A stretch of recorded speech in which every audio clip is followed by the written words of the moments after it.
Double-click on downloaded file. Click on More Info and then click on Run Anyway. Click Next. Accept the agreement and click Install.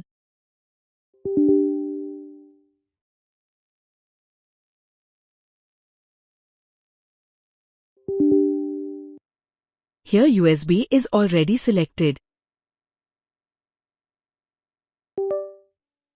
Click on drop-down and select PosBox Printer.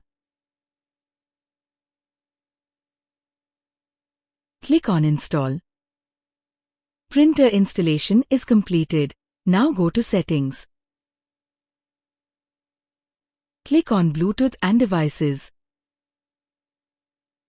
Click on Printers and Scanners. Here you can see that PosBox Printer is installed. Click on that. You can also explore Preferences to make changes in the printer setting. Here default paper size is 72 mm by 50 mm. You can change size from here. In Print option, you can change speed and darkness of the printer. Maximum speed should be 125 mm per second.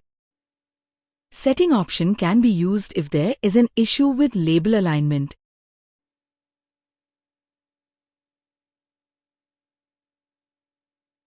Click on Print Test page to check connectivity of the printer. Hope this video was helpful.